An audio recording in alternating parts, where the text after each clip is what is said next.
ഒരുപാട് കാലം പ്രതിപക്ഷമടക്കം അങ്ങനെ അദ്ദേഹത്തിൻ്റെ ഈ മൗനത്തെ അല്ലെങ്കിൽ അദ്ദേഹത്തിൻ്റെ നിശബ്ദതയൊക്കെ വലിയ വിമർശനങ്ങൾക്ക് വിധേയമാക്കിയിട്ടുണ്ട്. ഇപ്പോൾ ദിലീപ് കുമാർ കൂടി ചേരുന്നുണ്ട് ടെലിഫോൺ ലൈനിൽ. ദിലീപ് കുമാർ, ഇന്ത്യ എക്കാലവും ഓർത്തുവെക്കുക മൻമോഹൻ സിംഗിനെ ഇരുവട്ടം പ്രധാനമന്ത്രിയായ മനുഷ്യനപ്പുറത്തേക്ക് ഇന്ത്യയുടെ സാമ്പത്തിക നയങ്ങളിൽ സുപ്രധാനമായ ചുവടുമാറ്റത്തിന് ചുക്കാൻ പിടിച്ച, അതിന് ഇച്ഛാശക്തി കാണിച്ച ധനമന്ത്രി എന്ന നിലയിലായിരിക്കുമല്ലോ. ഗൂഗിൾ ഇന്ത്യയുടെ ധനനയങ്ങളെ അപ്പാടെ മാറ്റിമറിച്ച ഒരു സാമ്പത്തിക വിദഗ്ധൻ എന്ന നിലയിൽ കൂടിയാണ്. കാരണം നേരത്തെ റിസർവ് ബാങ്ക് ഗവർണറായിരുന്നു മൻമോഹൻ സിംഗ്. അതിനുശേഷം അദ്ദേഹം പിന്നീട് നരസിംഹറാവു സർക്കാരിൽ ധനമന്ത്രിയായിരുന്ന കാലത്താണ് ആഗോളവൽക്കരണ ഉദാരവൽക്കരണ നയങ്ങൾ ഇന്ത്യയിലേക്ക് വരുന്നത്. പിന്നീട് പ്രധാനമന്ത്രിയാവുന്നു. Hold on, please. It's a very tragic development. All of us are in mourning. He was a great prime minister who served the nation as prime minister, finance minister. He was somebody who was a visionary, who did a great deal for the country. And we are all cancelling the very elaborate programs planned here and rushing back to Delhi, most of us. So I think it will be cancelled. I mean, it's not for me to announce. The government of Karnataka will announce. But for me, I have to get back now and see the cabinet. How do you remember him, sir? I remember him as a wonderful man, a good leader, a compassionate individual, a great visionary.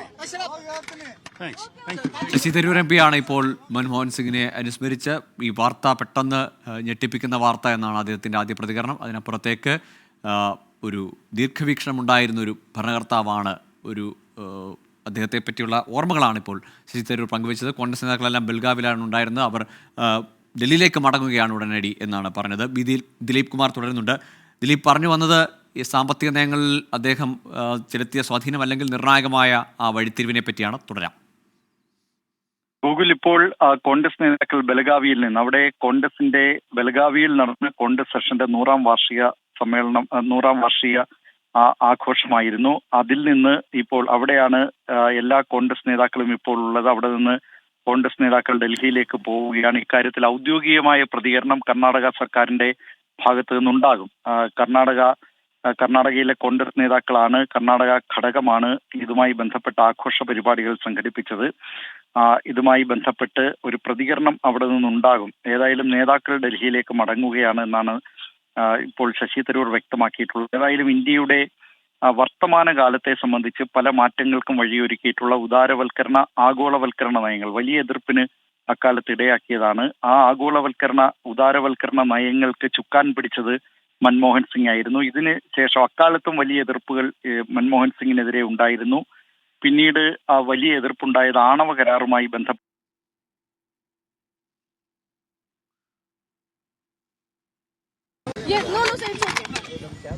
Dr. Manmohan Singh was a visionary leader who changed the face of India,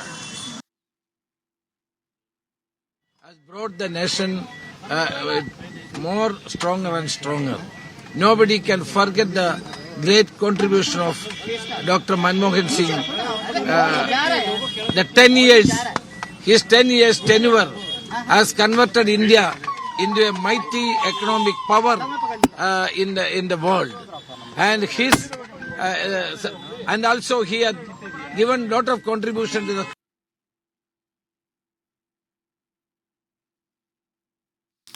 ഇപ്പോൾ രമേശ് ചെന്നിത്തലയാണ്, കോൺഗ്രസ് നേതാവാണ്, ഇപ്പോൾ ബെൽഗാവിയിൽ നിന്ന് പ്രതികരിച്ചത്. ബെൽഗാവിയിലാണ് കോൺഗ്രസ് നേതാക്കളുള്ളത്. അവിടെ നിന്ന് അവരെല്ലാവരും ഡൽഹിയിലേക്ക് ഉടനടി നീങ്ങുകയാണ് എന്നതാണ് ശശി തരൂർ MPയും അല്പം മുമ്പ് പ്രതികരിച്ചത്. ദിലീപ് കുമാർ തുടരുന്നുണ്ട്. ദിലീപ്, ഏറെ വിമർശനങ്ങൾ അത് ഈ സാമ്പത്തിക മേഖലയിൽ അദ്ദേഹത്തിന് നടപ്പിലാക്കിയ പരിഷ്കാരങ്ങളാവട്ടെ, പ്രധാനമന്ത്രി പദത്തിലിരിക്കുമ്പോൾ ഒരുപാട് വിമർശനങ്ങൾക്ക് വിധേയമായ വ്യക്തിത്വമാണ്. പക്ഷേ അദ്ദേഹത്തിൻ്റെ നയങ്ങൾ, നിലപാട് അത് ഇന്ത്യയുടെ ഗതി നിർണ്ണയിച്ചു എന്ന് പറയേണ്ടി വരും. അല്ലെങ്കിൽ ഒരു ആഗോള സാമ്പത്തിക ക്രമത്തിൽ ഇന്ത്യയെ പിടിച്ചു നിർത്തിയത് അദ്ദേഹത്തിൻ്റെ ഈ ഉദാരവൽക്കരണ നയത്തിലേക്ക് പോകാനുള്ള തീരുമാനമായിരുന്നു എന്ന് പിന്നീടുള്ള കണക്കുകളും സ്റ്റാറ്റിസ്റ്റിക്സൊക്കെ അത് തെളിയിക്കുകയും ചെയ്തല്ലോ. ഗൂഗിൾ പ്രധാനമന്ത്രി ആയിരുന്ന കാലത്ത് മൻമോഹൻ സിംഗിനെ സംബന്ധിച്ച് വലിയ വിമർശനങ്ങൾ കൂടി ഉണ്ടായിരുന്നു. ഒന്ന്, അത് UPAക്ക് ഭൂരിപക്ഷം ഉണ്ടായിരുന്ന ആ സർക്കാരിന്റെ കാലത്ത് 2004 പ്രധാനമന്ത്രി സ്ഥാനത്തേക്ക് സോണിയാഗാന്ധിയാണ് ആദ്യം നിർദ്ദേശിച്ചിരുന്നത് ഘടകകക്ഷികൾ. പക്ഷേ സോണിയാഗാന്ധിയാണ് അപ്രതീക്ഷിതമായി മൻമോഹൻ സിംഗിന്റെ പേര് നിർദ്ദേശിക്കുന്നത്. രാഷ്ട്രപതി ഭവനിലെത്തി രാഷ്ട്രപതിയെ കണ്ട ശേഷം കണ്ടപ്പോൾ ആ കൂടിക്കാഴ്ചയിലാണ് മൻമോഹൻ സിംഗിനെ പ്രധാനമന്ത്രിയായി സോണിയാഗാന്ധി നിർദ്ദേശിക്കുന്നത്. അങ്ങനെ ഒരു അപ്രതീക്ഷിതമായി പ്രധാനമന്ത്രി പദവിയിലേക്ക് മൻമോഹൻ സിംഗ് എത്തുന്നു. പക്ഷേ വലിയ വിമർശനമുണ്ടായിരുന്നത് ആ സർക്കാരിനെയും രണ്ടാം UPA സർക്കാരിനെയും നിയന്ത്രിച്ചിരുന്നത് സോണിയാഗാന്ധിയും കോൺഗ്രസ് കോർ കമ്മിറ്റിയുമായിരുന്നു എന്ന തരത്തിലുള്ള വലിയ വിമർശനമുണ്ടായിരുന്നു. ദ ആക്സിഡന്റൽ പ്രൈം മിനിസ്റ്റർ എന്ന പുസ്തകം എഴുതിയ മൻമോഹൻ സിംഗിന്റെ ഒന്നാം മൻമോഹൻ സിംഗ് സർക്കാരിന്റെ കാലത്ത് അദ്ദേഹത്തിന്റെ മാധ്യമ ഉപദേഷ്ടാവായിരുന്ന പ്രമുഖ മാധ്യമ പ്രവർത്തകൻ സഞ്ജയ് ബാരു അദ്ദേഹം എഴുതിയ പുസ്തകത്തിൽ ഈ സോണിയാഗാന്ധിയും കോൺഗ്രസ് കോർ കമ്മിറ്റിയും എങ്ങനെയാണ് ഈ അന്നത്തെ സർക്കാരിന്റെ പ്രവർത്തനങ്ങളെ നിയന്ത്രിച്ചിരുന്നത് എന്ന ആ പുസ്തകം ഇറക്കിയതോടുകൂടി തന്നെ കൂടുതൽ വിമർശനം ഉയരുകയും ചെയ്തിരുന്നു. പക്ഷെ ഏതായാലും അങ്ങനെ ആ വിമർശനത്തെയൊക്കെ മറികടക്കും വിധം അദ്ദേഹം പലപ്പോഴും പ്രവർത്തിച്ചിട്ടുണ്ട്. പ്രത്യേകിച്ച് ആണവ കരാർ, ഇന്ത്യ അമേരിക്ക ആണവ കരാറുമായി ബന്ധപ്പെട്ട് അന്നുയർന്ന വിവാദങ്ങൾ, ഇടതു പാർട്ടികൾ UPA സർക്കാരിനെ പിന്തുണച്ചിരുന്നത് പിന്തുണയോടുകൂടി ആയിരുന്നു. ഇടതു പാർട്ടികളുടെ പിന്തുണ അന്ന് നിർണായകമായിരുന്നു.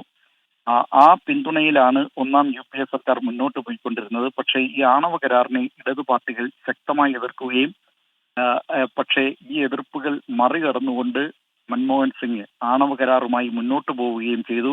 ഒരു ഘട്ടത്തിൽ അദ്ദേഹം, ഞാനിപ്പോഴും ഓർക്കുന്നുണ്ട്, ഇടതു പാർട്ടികൾ ഈ പിന്തുണ പിൻവലിച്ചേക്കുമോ എന്നുള്ള അഭ്യൂഹമൊക്കെ ശക്തമായിരുന്ന കാലത്താണ് ദ ടെലിഗ്രാഫ് എന്ന് പറയുന്ന കൊൽക്കത്തയിലെ ആ പത്രത്തിൽ അതിന്റെ ലേഖികയായിട്ടുള്ള മാനിനി ചാറ്റർജിക്ക് നൽകിയ അഭിമുഖത്തിലാണ് ഇടതു പാർട്ടികൾ വേണമെങ്കിൽ പിന്തുണ പിൻവലിച്ചുകൊണ്ട് പോകട്ടെ, ഞങ്ങൾ പക്ഷേ ആണവ കരാറുമായി മുന്നോട്ട് പോകും എന്നുള്ള ഒരു വളരെ നിർണായകമായ പ്രസ്താവന പ്രധാനമന്ത്രിയുടെ ഭാഗത്തു നിന്നുണ്ടാവുകയും അതേ തുടർന്ന് പിന്നീട് ഇടതു പാർട്ടികൾ പിന്തുണ ആ സർക്കാരിന് പിൻവലിക്കുകയും ഒക്കെ ചെയ്തിരുന്നു. അതായത് നിർണായകമായ സമയത്ത് ആ ഒരു ഘട്ടത്തിൽ സഞ്ജയ് ബാരുവിന്റെ പുസ്തകത്തിൽ തന്നെ പറയുന്നത് ആണവ കരാറുമായി മുന്നോട്ട് പോകുന്ന ഒരു ഘട്ടത്തിലൊക്കെ ഒരുപക്ഷെ ഈ പ്രധാനമന്ത്രി സ്ഥാനം നിന്ന് മൻമോഹൻ സിംഗിനെ മാറ്റിയാലോ എന്ന തരത്തിലുള്ള ചർച്ച പോലും കോൺഗ്രസ് ക്യാമ്പുകളിൽ ഉണ്ടായിരുന്നു, കോൺഗ്രസ് നേതൃത്വത്തിനിടയിൽ ഉണ്ടായിരുന്നു.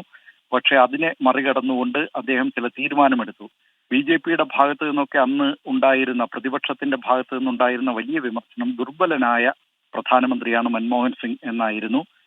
പക്ഷേ ഇങ്ങനെ ഈ ആണവ കരാറുമായി ബന്ധപ്പെട്ട കാര്യത്തിലടക്കം സുപ്രധാനമായ തീരുമാനങ്ങൾ എടുക്കുമ്പോഴൊക്കെ മൻമോഹൻ സിംഗ് അദ്ദേഹം ചില നിർണായകമായ തീരുമാനങ്ങൾ അതുമായി തന്റേതായ തീരുമാനങ്ങളുമായി മുന്നോട്ട് പോയിരുന്നു എന്നാണ് ചരിത്രം തെളിയിക്കുന്നത്. ഏതായാലും ഇന്ന് ഈ രാജ്യത്ത് കാണുന്ന നമ്മുടെ IT വിപ്ലവത്തിന്റെ കാര്യത്തിലാവട്ടെ, അല്ലെങ്കിൽ ടെലികമ്മ്യൂണിക്കേഷൻ വിപ്ലവത്തിന്റെ കാര്യത്തിലാകട്ടെ, ഇതിലൊക്കെ തന്നെ നിർണായകമായ അതോടൊപ്പം തന്നെ ആഗോള വ്യവസായ ഭീമന്മാരെ ഇന്ത്യയിലേക്ക് എത്തിക്കുന്ന കാര്യത്തിലാകട്ടെ, ഇതിലൊക്കെ നരസിംഹറാവു സർക്കാരിന്റെ കാലത്ത് മൻമോഹൻ സിംഗ് ധനമന്ത്രിയായിരുന്നപ്പോൾ ഈ പറഞ്ഞ ആഗോളവൽക്കരണ നയങ്ങളൊക്കെ ഒരു വളരെ പ്രധാനപ്പെട്ട ഘടകമായിരുന്നു എന്നതാണ് ഏറ്റവും പ്രധാനപ്പെട്ട കാര്യം. ഇപ്പോൾ നമ്മൾ ഈ വാർത്ത തന്നെ സംപ്രേഷണം ചെയ്യുന്ന തരത്തിൽ ഈ സ്വകാര്യ ചാനലുകളുടെ വരവിന് തന്നെ വഴിയൊരുക്കിയിരുന്നത് ഉദാരവൽക്കരണ നയങ്ങളായിരുന്നു.